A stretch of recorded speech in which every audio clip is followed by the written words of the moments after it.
दोस्तों, अक्सर हम सुनते हैं कि बिजली में शॉर्ट सर्किट के कारण आग लग जाती है और इससे जान माल का नुकसान भी हो जाता है। तो दोस्तों, आज की इस वीडियो में हम समझने वाले हैं कि क्या मेन कारण होते हैं और हमें क्या सावधानी अपनानी चाहिए जिससे बिजली के कारण आग न लगे, और अगर किसी कारण से आग लग भी जाए तो हमारी बिजली की सप्लाई बंद कैसे हो जाए। और ये भी समझने वाले हैं कि अगर किसी अन्य कारण से भी आग लग जाती है तो क्या उपाय करें कि जिससे कि बिजली अपने आप ही कट हो जाए, जिसके कारण हम इस आग को पानी से बुझा सकते हैं। जैसा कि आजकल लोगों का बिजली के बिना रह पाना मुश्किल हो गया है, इसलिए इससे सुरक्षा भी लोगों को पता होना चाहिए। अक्सर लोग वायरिंग करवाते समय पैसा कम करते हैं और लो क्वालिटी का सामान उपयोग करते हैं और काम चलाऊ इलेक्ट्रीशियन से काम करवा लेते हैं, जो जैसे तैसे अपना काम निपटा कर चला जाता है। इसके साथ ही एक मेजर कारण देखने को मिलता है बिजली से आग लगने का। लोग किसी सर्किट को ओवरलोड कर देते हैं, क्योंकि किसी भी वायर की एक लिमिट होती है। उससे अधिक लोड डालने पर वह वायर ओवरहीट होने लगता है और उसका इंसुलेशन ख़राब होने लग जाता है, यानी कि पिघलने लग जाता है। वह इंसुलेशन निकलने से वहाँ शॉर्ट सर्किट हो जाता है। चलिए अब एक एक करके सभी सावधानियाँ समझते हैं। सबसे महत्वपूर्ण और सबसे ज़रूरी सावधानी को सबसे बाद में समझेंगे। सबसे पहले सावधानी जो हमें अपनानी चाहिए वह है यूज प्रॉपर रेटेड वायर, यानी कि हमें प्रॉपर रेटेड वायर का उपयोग करना चाहिए। हमें BIS के नियमों के अनुसार प्रॉपर गेज के वायर का उपयोग करना चाहिए।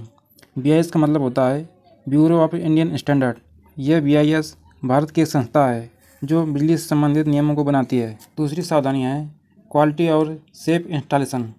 हमें वायरिंग करवाते समय हमेशा IS मार्क्ड यानी कि सर्टिफाइड वायर और केबल या फिर कंपोनेंट का उपयोग करना चाहिए। जितने भी वायरिंग में जॉइंट हों तो उनको प्रॉपर टाइट करें और उनको प्रॉपर इंसुलेट करें। लूज कनेक्शन होने पर वहाँ पर स्पार्किंग होती है और हीट उत्पन्न होती है, जिससे आग लग सकती है। अब नेक्स्ट सावधानी है सर्किट को ओवरलोड से बचाना है। कभी भी एक ही सॉकेट में हाई पावर के कई डिवाइस नहीं लगाने चाहिए, क्योंकि उसकी क्षमता से अधिक लोड लगाने पर उसकी क्षमता से अधिक करंट फ्लो होता है, जिससे ओवर हीटिंग होती है। ओवर हीटिंग से इंसुलेशन ख़राब होता है और इंसुलेशन ख़राब होने से शॉर्ट सर्किट हो जाती है। अब नेक्स्ट सावधानी है रेगुलर मेंटेनेंस और इंस्पेक्शन। अगर कोई भी स्विच, सॉकेट या फिर प्लग अपना कलर बदल रहा है या फिर ओवर हीट हो रहा है तो उसे तुरंत से पहले ही बदल देना चाहिए। उस पर पड़ने वाले लोड को एक बार ज़रूर चेक करना चाहिए कि क्या उस पर अधिक लोड पड़ रहा है। अगर हाँ तो उसमें लोड को कंट्रोल करें। अब नेक्स्ट सावधानी है अर्थिंग। अक्सर ये देखा जाता है कि लोग अर्थिंग का महत्व नहीं समझते हैं। लोग उसे फिजूल खर्च समझते हैं और इलेक्ट्रीशियन भी इसके महत्व को कस्टमर को नहीं समझाते हैं। लेकिन अर्थिंग किसी भी वायरिंग में एक महत्वपूर्ण पार्ट होता है। प्रॉपर अर्थिंग होने पर इलेक्ट्रिक शॉक से बचा जा सकता है। साथ ही इसका इलेक्ट्रिक फायर से बचने में महत्वपूर्ण भूमिका होती है, जिसकी बात हम आगे करेंगे। अब सबसे महत्वपूर्ण सावधानी की बात करें तो वो है सर्किट ब्रेकर का उपयोग।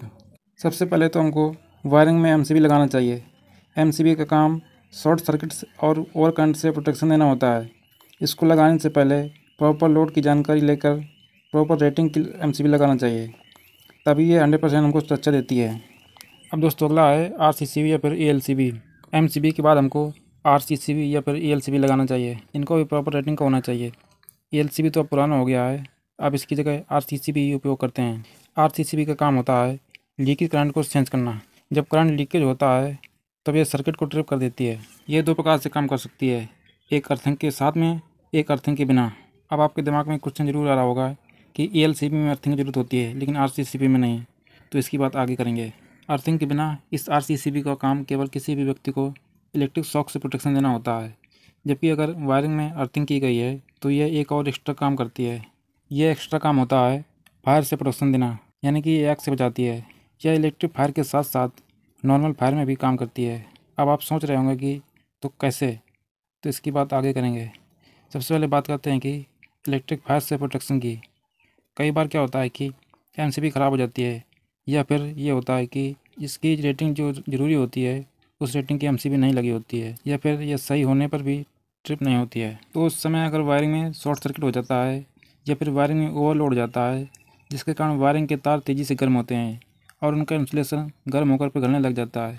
या फिर ऐसा होता है कि वायर्स की क्वालिटी ख़राब होती है, जिससे उनका इंसुलेशन निकलने लग जाता है। इस समय होता यह है कि अगर प्रॉपर अर्थिंग की गई है तो इस अर्थ वायर से लीकेज करंट फ्लो होने लगता है, जिसके कारण RCCB तुरंत डिट्रिप हो जाती है और सप्लाई बंद हो जाती है, जिससे आगे आग लगने का खतरा नहीं रहता है। अब बात करें कि नॉर्मल आग से सुरक्षा की, तो नॉर्मल आग के समय RCCB और अर्थिंग मिलकर सप्लाई को बंद करती हैं, ना कि आग को बुझाती हैं। अब मान लीजिए कि किसी जगह किसी अन्य कारण से आग लग गई है, तो उस कंडीशन में ये आरसीसीबी और अर्थिंग मिलकर आग को बुझाती नहीं है। ये आग से इस प्रकार से सुरक्षा देती हैं कि जब वायरिंग के तार गर्म होकर पिघलने लगते हैं तो वहाँ लीकेज करने के कारण ये आरसीसीबी उसको लाइन को ट्रिप कर देती है, जिससे आग बढ़ने का खतरा कम हो जाता है।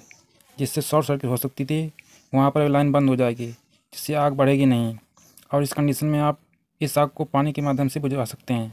अगर लाइन चालू रहती, अगर कोई व्यक्ति आग को पानी से बुझाता तो उसको बिजली का करंट लग सकता था, लेकिन अब जब लाइन बंद हो जाएगी तो कोई भी व्यक्ति आराम से पानी से आग को बुझा सकता है। अब एक एडवांस सर्किट ब्रेकर आता है मार्केट में, जिसको कहते हैं AFCI। यह एक एडवांस सर्किट ब्रेकर है जिसका उपयोग नॉर्मली अधिक फायर सेंसिटिव जगह पर उपयोग किया जाता है। इसका फुल फॉर्म होता है आर्क फॉल्ट सर्किट इंटरप्टर। कई बार क्या होता है कि हमको किसी कारण से दीवार में ड्रिल करना होता है या फिर कटिंग करनी होती है, तो जो वायरिंग पड़ी होती है दीवार में, तो उसमें कट लग जाता है। वहाँ पर वायर पूरा नहीं कटता, बस थोड़ा सा ही कट जाता है और वायर थोड़ा जुड़ा रहता है, जिससे हमको पता ही नहीं चलता क्योंकि हमारे सारे उपकरण चल रहे होते हैं। इसके अलावा कई बार अन्य कारण से भी वायर में कट लग जाते हैं। यहाँ पर वायर पतला होने से स्पार्किंग होती रहती है, जिससे हीट बनती रहती है, जिसके कारण आग लग सकती है। या फिर जहाँ लूज कनेक्शन होते हैं वहाँ पर स्पार्किंग होती रहती है, जिससे आग लग सकती है। इस प्रकार की वायरिंग में जितनी भी स्पार्किंग होती है या फिर वायरिंग में आर्क बनती है, इस सभी को ये AFCI सेंस कर लेती है और सर्किट को ट्रिप करा देती है, जिससे आग लगने की संभावना बिल्कुल भी समाप्त हो जाती है। यह AFCI एक एडवांस डिवाइस है जिसको उस जगह पर लगाते हैं जहाँ पर हल्की भी स्पार्किंग से आग लग सकती है। दोस्तों, शॉर्ट में बात करें तो हमको वायरिंग करवाते समय प्रॉपर रेटेड वायर का उपयोग करना चाहिए और उसको BIS नियमों के अनुसार वायरिंग करवाना चाहिए। उसके बाद हमको ISI मार्क जो वायर होते हैं और जो इक्विपमेंट होते हैं उन्हीं का उपयोग करना चाहिए। हमको किसी भी सर्किट को ओवरलोड नहीं करना चाहिए। उसके बाद प्रॉपर मेंटेनेंस करवाना चाहिए समय पर और इंस्पेक्शन करवाना चाहिए। उसके बाद वायरिंग करवाते समय हमको अर्थिंग करवाना चाहिए। अर्थिंग बहुत ही महत्वपूर्ण होता है। उसके बाद हमको प्रॉपर रेटिंग का सर्किट ब्रेकर उपयोग करना चाहिए, जैसे MCB, ELCB या फिर जो RCCB होती है उसको लगा सकते हैं, अभी वो मॉडर्न चल रही है। उसके बाद होती है AFCI लगा सकते हैं हम। दोस्तों, वीडियो के लास्ट में आपसे एक सवाल है कि हमारे घरों में तो सिंगल फेस सप्लाई आती है, तो क्या कारण है कि कभी कभी हमारे घरों में डबल फेस सप्लाई आ जाती है।